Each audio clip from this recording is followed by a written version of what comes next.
How do you do? I'm very happy to have this personal visit with you. Won't you be seated, please? And now, may I request that you forget all your problems and just relax while I bring you the master key with which you may unlock the door to any opportunity that your mind can conceive. Right here at the beginning of our visit, I'm going to make you a promise. If you will decide definitely what you want most during your entire lifetime and write it down on paper so that I can read it, I will give you the master key with which you may open the door to the attainment of your desires, whatever they may be. The exact moment when I will deliver this master key to you will depend entirely upon when you are ready to receive it. This is the first of 13 messages that I will deliver to you. Now, in each message, I will describe the master key in terms that you will understand if you are ready to understand. And now I shall give you the first cue as to the nature of the great master key which has been responsible for all the great successes in every calling, in every part of the world. Please listen carefully to what I have to say, because you may discover the secret of the master key in this first visit. You may get your first cue as to the nature of the great master key when I tell you that psychologists have discovered a natural law which is the very foundation of all personal successes. And I can describe it to you in one short sentence so you can understand it.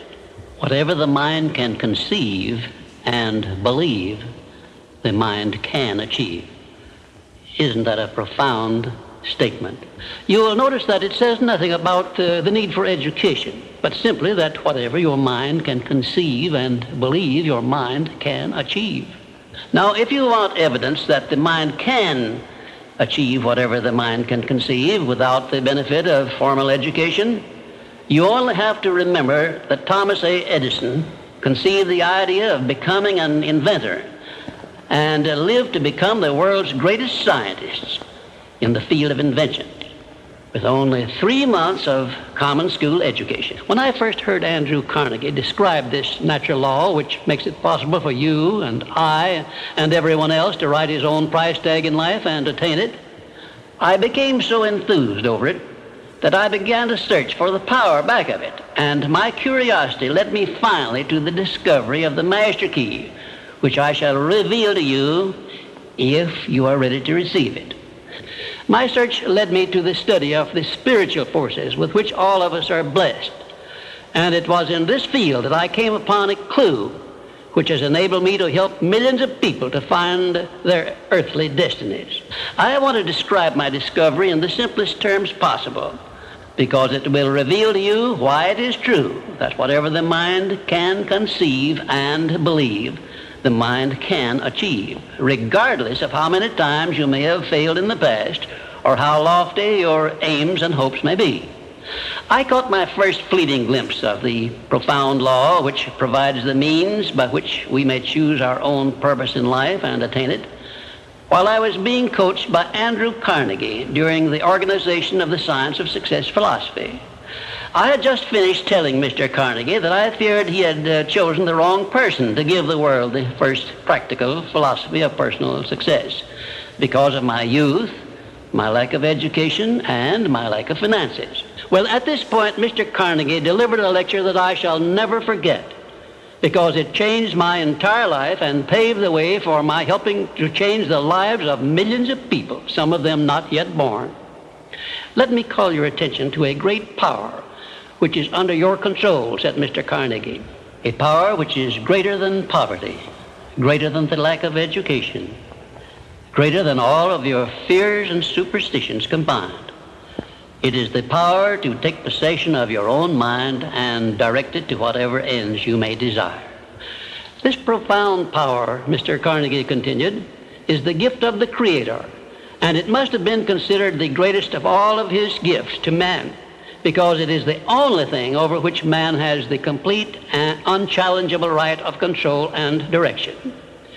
When you speak of your poverty and lack of education, Mr. Carnegie explained, you are simply directing your mind power to attract these undesirable circumstances, because it is true that whatever your mind feeds upon, your mind attracts to you. Now you see why it is important that you recognize that all success begins with definiteness of purpose, with a clear picture in your mind of precisely what you want from life. Then Mr. Carnegie continued his speech with a description of a great universal truth which made such an impact upon my mind that I began then and there to give myself a new outlook on life and set up for myself a goal so far above my previous achievements that it shocked my friends and relatives when they heard about it. Everyone, said Mr. Carnegie, comes to the earth plane blessed with the privilege of controlling his mind power and directing it to whatever ends he may choose.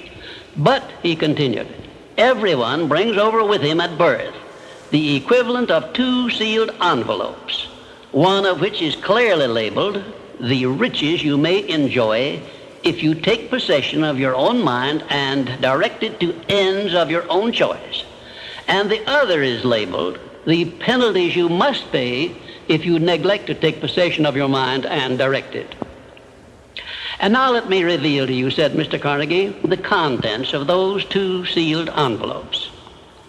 In the one labeled riches is this list of blessings. 1, sound health.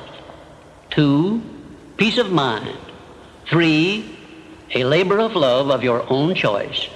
4, freedom from fear and worry. 5, a positive mental attitude.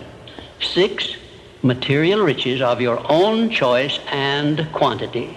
In the sealed envelope labeled penalties, Mr. Carnegie continued, is this list of the prices one must pay for neglecting to take possession of his own mind. 1, ill health. 2, fear and worry. 3, indecision and doubt. 4, frustration and discouragement throughout life.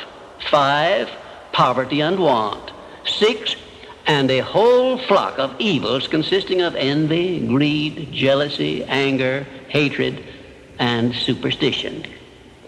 Now, my mission in life is to help you and everyone who needs my help to open up and use the contents of the sealed envelope labeled riches. And the starting point from which you must take off if you wish to write your own ticket from here on out for the remainder of your life, I will describe for you in these simple instructions. 1, procure a neat pocket-sized notebook, or something on the order of this one here, loose leaf affair. And on page 1, write down a clear description of your major desire in life, the one circumstance or position or thing which you will be willing to accept as your idea of success. And remember before you begin writing that your only limitations are those which you set up in your own mind or permit others to set up for you.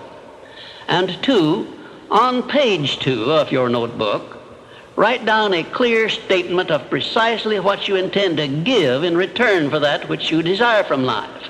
And then start in right where you stand now to begin giving. And 3, memorize both of your statements, what you desire and what you intend to give in return for it, and repeat them at least a dozen times daily.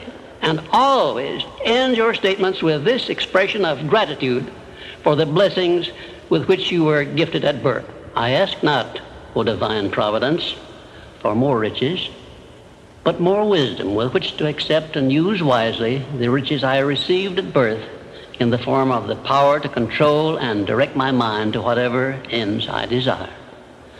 If you are not too successful or self-satisfied to accept and express this profound prayer, if you accept it and express it in the same spirit of humble sincerity in which I pass it on to you, a new and a better world will reveal itself to you. A world in which you will see reflected the circumstances and the things which you yourself have created.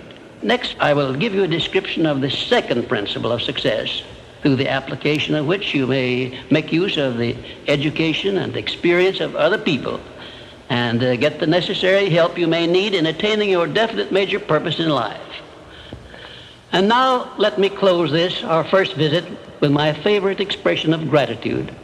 O divine providence, I ask not for more riches, but more wisdom with which to make wiser use of the riches you gave me at birth, consisting in the power to control and direct my own mind to whatever ends I desire.